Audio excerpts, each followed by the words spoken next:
En la lucha del hombre contra el hombre y desde la prehistoria se han tratado de utilizar cuantas armas y elementos podían asustar, hacer daño o matar al enemigo.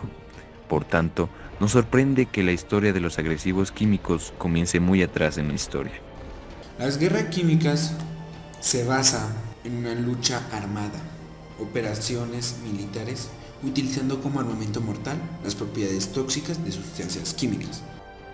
Los principales gases o armas químicas utilizadas fueron el gas lacrimógeno, el gas de cloro, el fosgeno, gas mostaza, los lanzallamas, napal, agente naranja y gas mostaza. Se puede decir que las armas químicas por primera vez fueron usadas en la Primera Guerra Mundial el 22 de abril de 1915, que los alemanes lanzaron sobre las líneas francesas o tropas una nube de gas de cloro, matando a más de 5.000 soldados y una producción de 10.000 bajas. Y por esto comienzan o dan a cabo las guerras químicas. Las guerras químicas y biológicas, los aportes científicos al servicio de la guerra. En 1914, los franceses hicieron el gas lacrimógeno. A 1916 fue hecho este gas para ser lanzado hacia los alemanes. El fosgeno fue utilizado por tropas ingleses por vía aérea hacia los alemanes. El gas mostaza fue hecho en 1917 por las tropas de los franceses hacia los alemanes. Esto fue en la Primera Guerra Mundial. En la Segunda Guerra Mundial fue utilizado compuestos químicos como el napal, los agentes naranjas, el gas mostaza y los herbicidas. Eran utilizados por tropas estadounidenses. Otra guerra fue la guerra del Rif Marruecos, que principalmente España utilizó en este conflicto el gas mostaza y el fosgeno, que se empleó por artillería y por vía aérea sobre las fuerzas atacantes. El más usado fue el gas fosfeno. Este trae muchas consecuencias a las vías respiratorias o dañaba totalmente el pulmón y así podía morir asfixiado la persona que era atacada. Otro gas que también fue muy utilizado fue el gas mostaza, que este tiene un compuesto químico que es el sulfuro de dicloroetilo, que fue dominado por los franceses con gas. Este gas mostaza ocasionaba quemaduras muy letales para el cuerpo humano, por eso mató a mucha gente y también mucha gente quedó con deformidades o quemaduras muy graves que eran las personas que lo recibieron. También podemos mirar que el gas de cloro fue uno de los más letales porque ocasionó muchas muertes, como tanto en la Primera Guerra Mundial como en la Segunda Guerra Mundial, porque hacía que la gente no pueda respirar y muriera asfixiada. Un ejemplo claro de una arma química es el agente naranja. El agente naranja se dio durante la guerra de Vietnam entre 1962 y 1971. El ejército de Estados Unidos roció casi 20 millones de galones de material que contenía herbicidas y defoliantes químicos mezclados con combustible para aviones en Vietnam, el este de Laos y parte de Camboya. El objetivo del programa era defoliar tierras forestales y rurales, privando a la guerrilla de cubierta donde protegerse. Otro objetivo era la inducción forzosa de productos de urbanización, la destrucción de la capacidad de los campesinos para ganarse la vida en el campo, obligándolos a huir a las ciudades denominadas por Estados Unidos, privando así a la guerrilla de su apoyo rural y el suministro de alimentos. Afectó a personas, selvas y campos, causando severos daños ecológicos, dejando unos 3 millones de víctimas de secuelas genéticas, y que hasta el día de hoy, tras 4 décadas, continúan percibiéndose los efectos de este herbicida, pues siguen naciendo niños con serias malformaciones. La guerra química es diferente del uso de armas convencionales o armas nucleares porque los efectos destructivos de las armas químicas no tienen ninguna fuerza explosiva. El único ofensivo de organismos vivos u otros productos tóxicos no son considerados guerra química, sino que es llamado guerra biológica. ¿Y qué es una guerra biológica? Es una forma singular de combate en la cual se emplean armas biológicas, siendo armas de diferentes tipos que contienen virus o bacterias capaces de infligir daño masivo sobre las fuerzas militares y civiles. El uso de armas biológicas está terminantemente prohibido por las Naciones Unidas. Sin embargo, muchos países, potencias militares, cuentan con este tipo de arsenal en forma no solo de bombas, sino de otro tipo de agentes de esparcimientos menos convencionales. El uso de armas biológicas ha sido practicado a través de la historia. Antes del siglo XX, el uso de agentes biológicos, las armas biológicas son tan letales que un gramo de toxina butolínica puede matar a 10 millones de personas. Thomas Hobbes nos habla sobre la guerra no consiste solo en la batalla, sino en la voluntad de contender. Esto nos habla sobre que la guerra no es en sí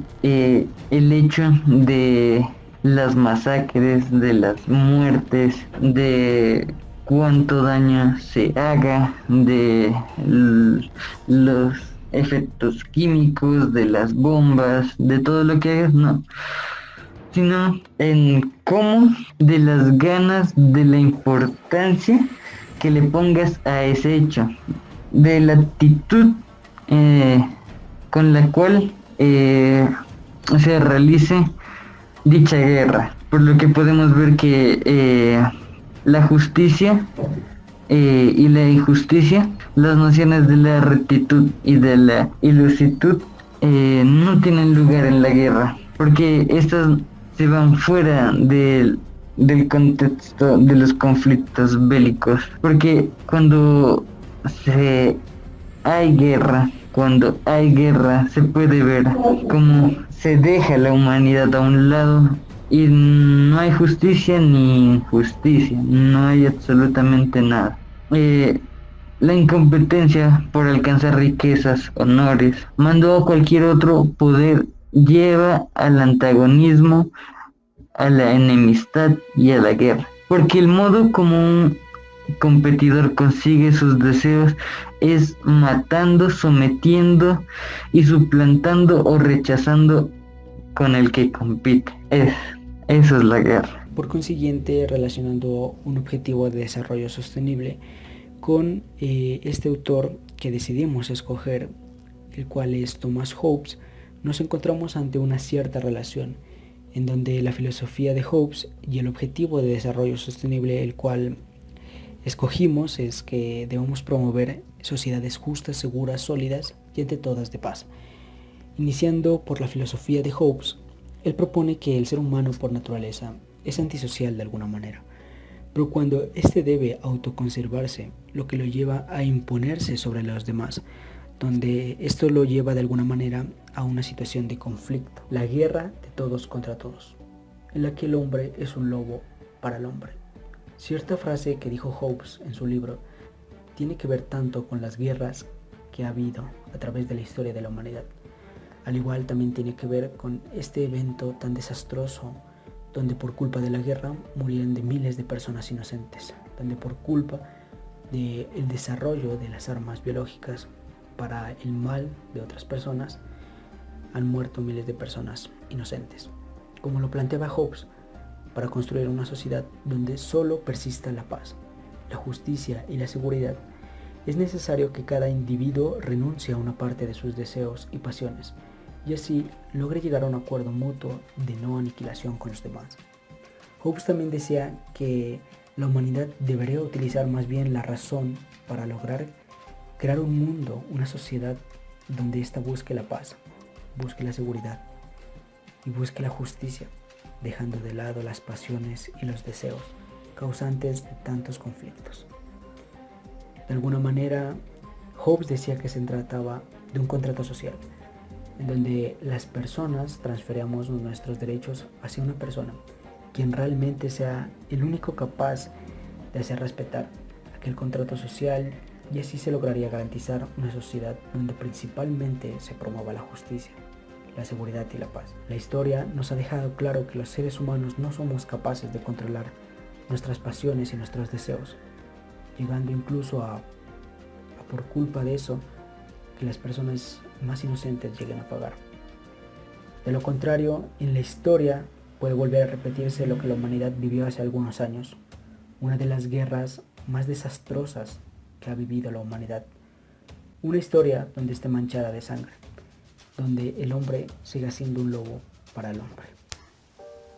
En conclusión, los agentes biológicos pueden ser utilizados como armas para ocasionar daños a la población mundial en circunstancias de guerra biológica, como lo que se vivió hace unos años en la Guerra Fría o en la Segunda Guerra Mundial, a la vez que constituyen un elemento principal en el bioterrorismo actual, acciones llevadas a cabo por pequeños grupos de individuos con el fin de perjudicar a otras personas de una determinada región. En consecuencia, puede provocar daños ambientales. Actualmente se conocen 1200 tipos de agentes biológicos, usadas como armas biológicas. Al igual, estas también logran provocar la contaminación excesiva del medio ambiente. De manera potencial, se considera el arma más destructiva conocida por la humanidad, pues los agentes se encuentran en la naturaleza y es difícil diferenciar los brotes de enfermedades naturales de un posible ataque con armas biológicas. Los avances tecnológicos en biología y ingeniería han determinado que las bombas nucleares y las armas biológicas son las más peligrosas y las más amenazantes para la vida humana.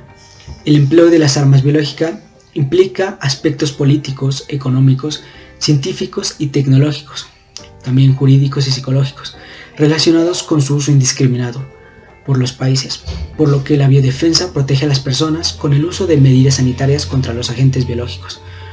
Por tanto, es el conjunto de medidas para la prevención y actuación frente a una alerta sanitaria de este nivel, que debe ser prevista de alguna manera y seguir criterios epidemiológicos adecuados, para que éstas no se conviertan en un problema grave para la vida humana. La historia nos deja claro que sencillamente las guerras biológicas y la guerra como tal sencillamente deja una historia manchada en sangre y sufrimiento innecesario. Para finalizar, voy a socializar un mensaje sobre cómo se puede ser protagonista de paz. Para ser protagonista de paz, hay que empezar por reconocernos a nosotros mismos, explorar nuestras memorias, recordar experiencias vividas y crear un lazo de fraternidad con nuestros familiares o amigos. Luego de esto, debemos enfocarnos en la parte espiritual, donde redescubrir nuestra verdadera espiritualidad juega un papel importante en el ser protagonista de paz. Así es como lograremos reconocer al otro y actuar de manera correcta, tal como lo haría un protagonista de paz.